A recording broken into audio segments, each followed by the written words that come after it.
Okay, so I'm here to talk about why B.F. Skinner is the most important figure in the history of education.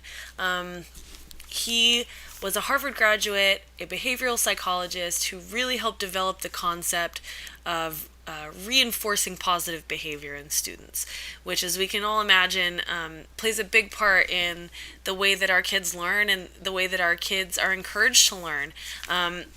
B.F. Skinner was an inventor, he was an author, he was an educator. He spent most of his life until his death researching and being a part of the psychology community. One of his main contributions was kind of the idea of operant conditioning, which is a term that he coined, which is the act of reinforcing the positive behavior I was talking about. So he started off, obviously testing on small animals. He worked with rats and with pigeons a lot, and in both cases, he found that if these creatures performed a task or a behavior that was favorable, they would be rewarded with pellets or with food.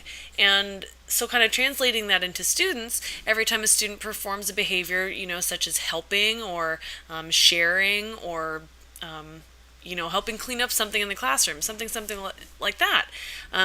If you reward them with even just a smile, an acknowledgement, some encouraging words, they get something out of that makes them want to do it again. So he published 21 books, he wrote 180 articles, and has done lectures all over the country. He's received honorary degrees from universities all over the country as well for his contributions to the scientific community. Another idea that he kind of spoke on was if we want psychology to be taken seriously as a science, there has to be something observable that we can record about it.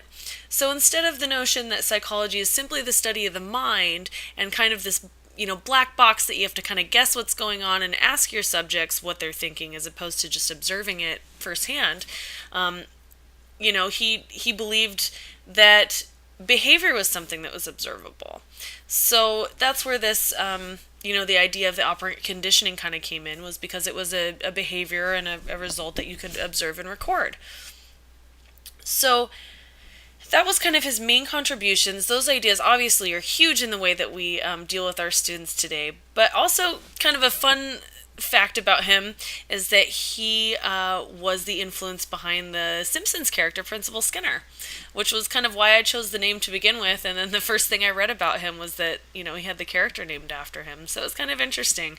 I haven't really found the exact parallels between the character and between B.F. Skinner, but he must have struck a chord with some of the writers at The Simpsons, because he's a pretty prominent character in the show. But anyways, one of his inventions, B.F. Skinner's, that was kind of interesting, during, the U.S. Navy was asking for kind of some technology on, guided missiles. They were trying to combat German battleships.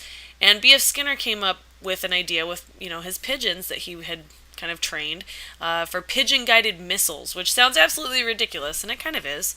But at the time, it was something that was proven to work. He had proof, but people just didn't take him seriously because, like you and I, would hear pigeon-guided missiles and immediately kind of tilt your head.